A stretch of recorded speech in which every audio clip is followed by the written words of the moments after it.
Harivam welcome to Sumi's veg kitchen. இன்றைக்கி நம்ம பார்க்க போகிறது மிளகு சம்பா சோள பணியாரங்க.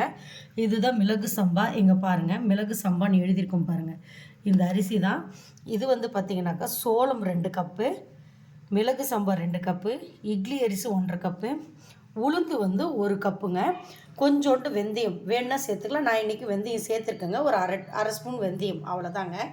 இதை நல்லா நம்ம ஓவர்னே நீங்கள் எவ்வளோ வேணாலும் அளவு எடுத்துக்கலாம். நான் இந்த குழிக்கரண்டிலே எடுத்துக்கிட்டேன் நான். ஸோ அதனால் உங்களுக்கு இவ்வளோ மாவு இருக்குது. இதை நல்லா ஊற வச்சு அரைச்சிக்கலாங்க. நம்ம ஒன்றா கூட ஆட்டிக்கலாம். கொஞ்சமாக அமௌண்ட் இருந்தால் ஒன்றாவே ஆட்டிக்கலாம். நான் மிக்சிலே தான் போட்டு ஆட்டினேன். இப்போ பாருங்கள், பணியாரத்துக்கு கடுகு, உளுத்தம்பருப்பு, சீரகம் இதில் போட்டுறேன் நான்.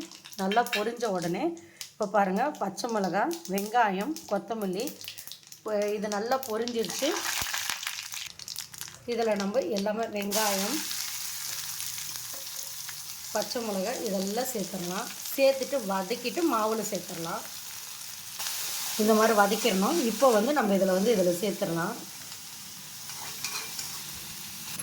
இதில் கொத்தமல்லியும் சேர்த்துடலாம். இது மாதிரி மாவு கலந்துக்கலாம். இந்த மிளகு சம்பா பற்றி சொல்லணுன்னாக்கா, ரத்த அடைப்பு சரி பண்ணும். மூளை நரம்புகளுக்கெல்லாம் புத்துணர்ச்சி தரும். சில பேருக்கெலாம் பார்த்திங்கன்னா மூளையிலலாம் என்னன்னே தெரியாது, கட்டியா இல்லை கொலஸ்ட்ராலாம் தெரியாது. பட் இது ரத்த ஓட்டத்தை சீர் பண்ணி அதெல்லாம் கரைக்குங்க. ஸோ அந்தளவுக்கு ரொம்ப சிறப்பு இந்த மிளகு சம்பா அரிசி. இதை சாதமாக வடித்து சாப்பிட்லாம், கஞ்சியாகவும் சாப்பிட்லாம். ஆனால் அடுத்த ட்ரிப் அந்த கஞ்சி எப்படி செய்கிறதுன்னு நான் சொல்கிறேன் நான். இப்போ பாருங்கள், இந்த இடத்துல நான் காய வச்சிட்டேன் எண்ணெய். அதில் நம்ம ஊற்ற போகிறோம். பாருங்கள், சட்டி காஞ்சிடுச்சு. எண்ணெய் விட்டுடலாம். எண்ணெய் விட்டுட்டு இதை நான் மாவு கொஞ்சம் கொஞ்சமாக ஊற்றுறேன். நம்ம ஊற்றியாச்சு. கொஞ்சம் வெயிட் பண்ணலாம். இப்போ நம்ம இது திருப்பி போட்டுடலாம். பாருங்கள், நல்லா வெந்துருச்சுன்னா அப்படியே வந்துடும்.